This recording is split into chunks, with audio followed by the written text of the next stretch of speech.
আপনারা জানেন এই ছবি আমরা আগেও দেখিয়েছি, কারণ তিলপাড়া ব্যারেজে সেই ব্যারেজে ফাটলের সৃষ্টি হয়েছিল। আর আজ রবিবার বীরভূমের সিউড়িতে তিলপাড়া ব্যারেজ পরিদর্শন করলেন সেন্ট্রাল ওয়াটার কমিশনের সদস্যরা। দিল্লি থেকে 3 জন সদস্য এদিন তিলপাড়া ব্যারেজে পরিদর্শনে আসেন। সেখানে ছিলেন সেচ দপ্তরের আধিকারিকরাও।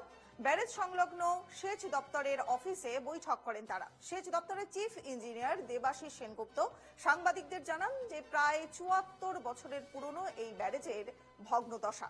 আর এর সঙ্গে ওভারলোডের কোনো সম্পর্ক নেই। ওয়াটার কমিশনের আধিকারিকদের এ বিষয়ে কোনো মন্তব্য তারা করতে চাননি।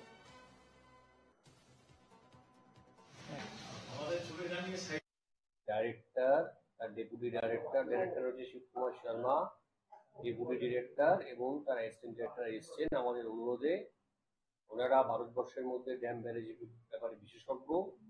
এই ড্যামেজ কি হচ্ছে আপনারা সবাই জানেন, সবাই করছেন, দেখছেন। এর আগে আইআইটি রুটি প্রফেসর জেড আহমেদ এসেছিলেন, উনি কিছু মেথোডোলজি সাজেস্ট করে গেছেন। সেইভাবে সাইটের কাজও আরম্ভ হয়েছে, সেটা আপনারা নিশ্চয়ই খেয়াল করেছেন। এক পাশ থেকে কাজও আরম্ভ হয়েছে আজকে, আগামী দিনে কাজের গতি আরো বাড়বে। ওনারা দেখে মোটামুটি যা বললেন যে ব্যারেজের অবস্থা তো খুব একটা ভালো নয়, ঠিকই আছে, কিন্তু যে ধরনের repair methodology professor Ahmed suggest করে গেছিলেন সেটা মোটামুটি ঠিকই আছে। সেই মতো করে আমার কাজটাকে এগিয়ে নিয়ে যাবো। এই ব্যারেজটার বয়স 74 বছর হয়ে গেছে। জেনারেলি স্ট্রাকচার 50 বছরের জন্যই করা হয় আর কি। এখন দীর্ঘ সময় ধরে ব্যারেজটা আছে, কিছু কিছু ড্যামেজ হয়েছে।